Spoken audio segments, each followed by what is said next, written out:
to the Showtime Enterprise show, where we have Reverend Kevin Miles on our show today. And we just want to kind of get some insight on who is Kevin Miles and what he's about and some of the things that he's doing for the community. Right? He's doing some amazing, amazing things, and he's changing people's lives. He's a part of the courtesy department in the church. He's also a great Samaritan, a good Samaritan out there changing people's lives and doing things for other people. So we just want to ask him a couple of questions to kind of get insight on what his life is like on the daily. Glad to have you aboard. Thank you. So a lot of people wants to know, like, because of course your life is just amazing. Like you've been through so many things. You talk about trauma. You've been through accidents, and you've been through so many different aspects in your life, and people just wants to get an idea of who are you? What are you about? What do you do? So the question is this: who is Kevin Miles? I am a child of God, and I try to walk in the footsteps of Jesus Christ as much as I possibly can. Even through every day of my life, even through my job. People here call me the Rev. Even on my job, they call me the Rev. So they call you the Rev? Oh, yes. Okay. But that's a good reputation to have, right? It definitely is. Let me ask you this. What is courtesy to you? Courtesy would be being like a good Samaritan, being someone that could reach out to the community, that could better someone's life. Those that have fallen on hard times know that there's someone out there that can be able to help pick them up a little bit. Now, is the courtesy more in-house or is it more so outside? Like, do you do courtesy as far as the inside? The church you do more so outside? I would say both. Okay. I would say both. Okay. Elaborate on that. Because you want to reach your immediate family, your church family. You want to make sure that your family is okay. The same as making sure that your blood family is okay. Your church family is just as much your family. My church family, through some of the things I was going through in life, has been there more for me than some of my actual blood family. So you definitely want to take care of family all the time. My church, House of God Church, is an amazing church. They brought me in as one of the, from the first day that I met my pastor, Pastor Taylor. She met me in a homeless shelter that I was in. She knelt down at my cot and prayed with me when I was going through health problems. And she invited me to church. No matter what I was wearing, I didn't have much to wear. And I was having so many health problems. But my pastor, she wasn't my pastor yet, but my pastor said, come as you are. And they treated me like family from the day I met her, the day that I met everyone in church. I've never felt more at home than I do with the House of God Church. My understanding is that you were once in law enforcement? Yes. Tell me about that. I was a police officer for about 9.5 years for Baltimore City until I got hurt on the job. The injuries that left me confined to a wheelchair and traumatic brain injury with having grandma seizures every single day. And Every day? Every single day. I didn't go a day without having seizures. Some days it would be one seizure. Some days it would be 10, 20 seizures a day. And I'm telling you, it's nothing but God that got me through that. Wow. Literally, the church I was going to before House of God actually told me not to come back because I disturbed the church service having a seizure in the church. Like that. You were told to leave the church because you were having seizures. You were disturbing the church? Yes. And wow. To me, that's Wow. Not a true Christian. Wow. To me, I mean,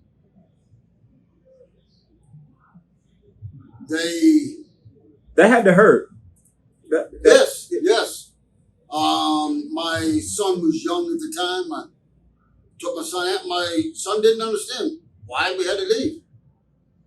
Dad was having a health problem. And why does that stop you from praising God? Why does that stop you from hearing His word?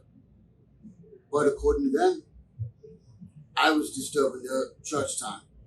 Wow.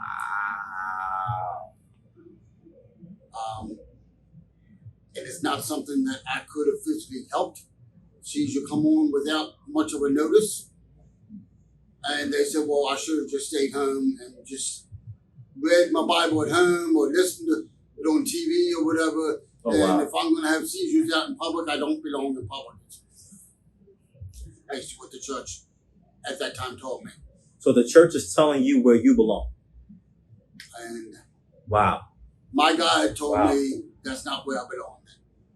And when Pastor Taylor invited me to church, then Elder Chris Coffey used to give me a ride to church every day. He used to come pick me up and give me a ride to church. And sometimes I would have a seizure in his car coming to church. Wow. We pulled over. Well, I mean, he pulled over. We waited until I came back to enough, and then we would continue going to church. So I've been told that there's a phrase that you have. It's pretty much a famous phrase. It says, nothing but God. Yes. And that's your phrase. So I have to ask you, what does that phrase mean to you? Means nothing but God, meaning I didn't wake up today because of my alarm. I don't have this job because of man, nothing but God. Everything, every minute, every second in my day is nothing but God. And nothing but God has brought me as far as I am today. When man said I wouldn't make it this far, when man even said that I wouldn't even live, when man even said I wouldn't walk, nothing but God. Wow. That's powerful. Nothing but God. So when you're saying that to, let's say, a person who doesn't know God, What? how do you convey that phrase to them? I say to them, if God can do it for me, God can do it for you. And I share with them many things I've been through. I've been to having the cancer, taking chemo, radiation. Nothing but God. Wow. Nothing but God. When man said, you ain't going to make it, and I share with someone that says that they're having a rough day, I said, well, there's always someone else out there that's having a worse day than you are. Be thankful that you're here today. If they complain about the job that they're doing, be thankful that you have a job.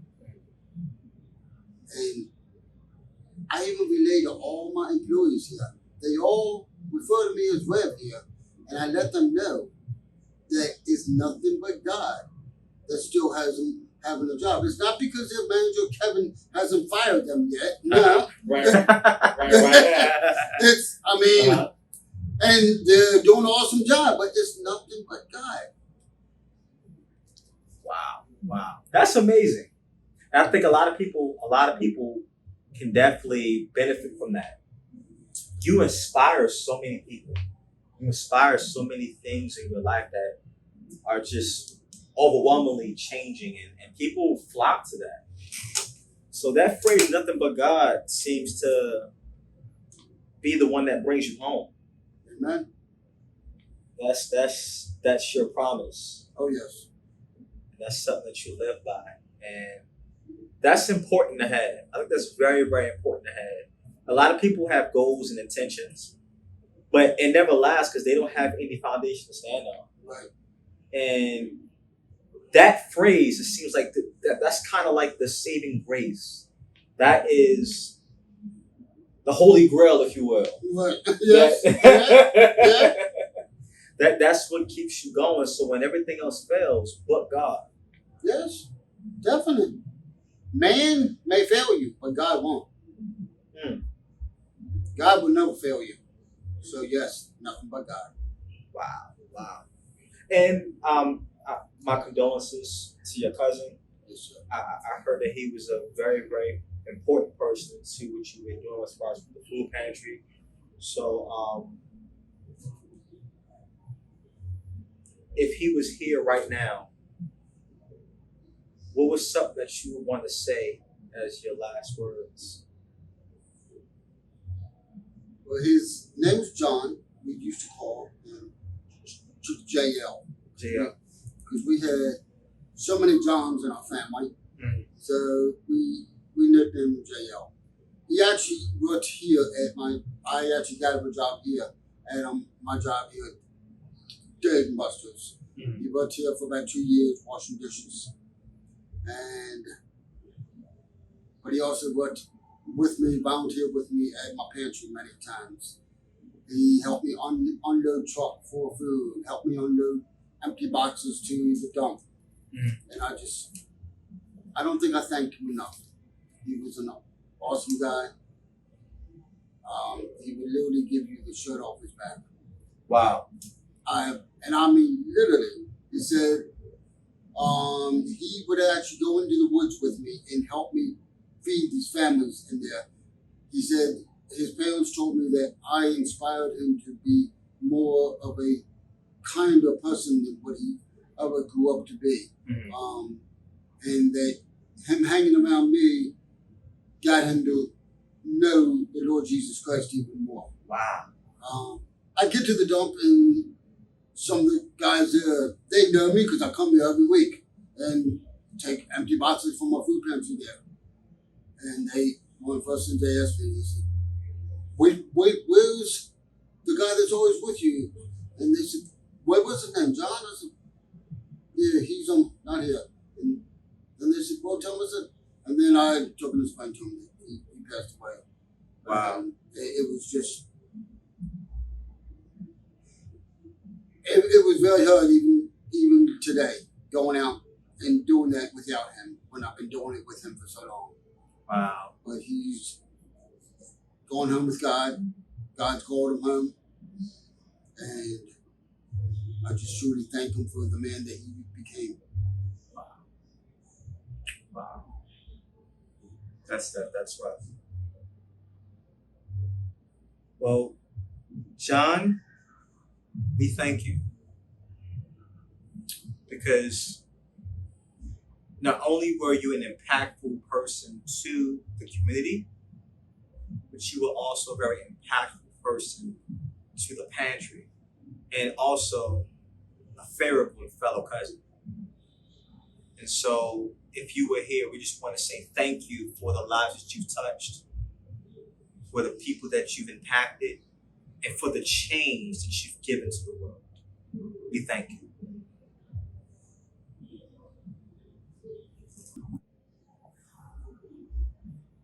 Wow. I'm actually stunned by this story. There's really no words that you can really say or put into that could describe all the different levels, and even just putting together all the detailed things that you've been through in life. Unless you've lived it and experienced it, no one will really ever understand your journey. No, but you see, I truly believe that God allows you to go through anything that you go through so that you can be a testimony to someone else. And instead of me saying to someone that has CJ, I understand what you're going through, I can truly say, I know what you're going through. If someone's sitting in a wheelchair, and instead of me just going up to you and saying, I know how you feel sitting in that chair, I truly know how you feel because I've been there.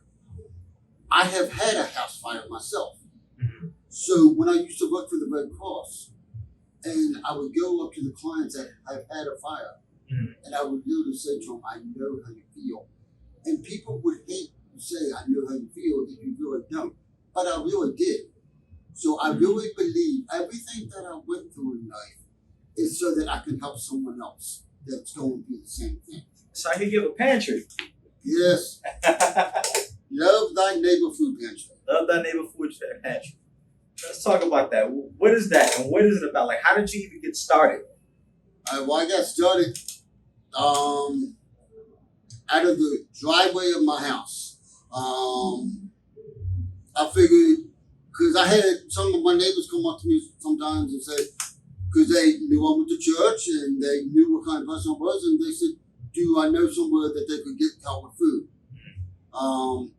And I said, well, let me find out for you. And I reached out to a couple food stores, and I started laying out some things in my driveway. Because some food stores said, well, I will give this to you if you are trying to help your neighbors out. So I connected up with the one food store called Sprouts down on Boston Street. Okay. And I started getting all kinds of produce and meats and different things from them. And I would lay it all out in my driveway. And I started helping 15 to 20 people a week. And it felt good, helping 15 to 20 people a week. And then it started growing. The next week, I started helping 50 to 80 people. Then the following week, it started going. And I looked at my wife. I said, I got to find more means of donations. Mm-hmm. And I got to go into the courts and file to be able to get my permit and be able to get my 501c3. And she said, you got to do all that to run out of this driveway? I said, we can't keep it out of this driveway because I got too many people in this community that need help. Right. And she said, and I said, well, God is calling me to do this. So you can't say no to God. And so I started researching, seeing what I had to do to start a nonprofit. Mm-hmm. So I started filing all the papers with the courts. I started looking around for a building. And I started writing my own grants. I first got a building in Dundalk. I started to share that with someone. I was sharing it with someone that was running a food pantry one day of the week, and I was running another day of the week. But we had a little bit of complications there. So I went out looking for another building, and I was literally in the food store one day, and I was talking to someone in line, talking to them about how good God's been to me, telling them it's nothing but God. And this person that was behind me, I ended up paying for their food, their groceries. And there was a pastor of a church that was coming right past me when I did that. He looked at me and said, young man, what made you pay for it? I said, God was leading me, God was letting me know that this family behind me really needed to know. And I said, I started somewhat to run my own food pantry. And I said that I lost the one building because there was complications with the people I partnered with. And he said, well, I just lost a food pantry out of the back of my church that they actually pulled out because they didn't have enough money to keep it running, and they didn't have enough donations of food to keep it running. So I went over to his church with him, talked to him. We sat down and talked for a while. And he showed me where the food pantry was. And we made a deal, and I had been there ever since. They had small amount. They had, not small amount, they had 100 to 200 people or so every week. We have thousands. I have over almost 13,000 people that we just fed this past Tuesday. Ooh, brother, you have a very, very inspiring story. And we just want to thank you for coming on the show and sharing your oh my gosh, sharing your testimony with us. And not only that, sharing your heart. Because that is what God looks for. That is what makes change. That is what people see. And it's because of that you are a light to the world. So we appreciate you on today, and we just want to thank you for coming on board. Thank you. All right. Love Thy Neighbor Food Pantry.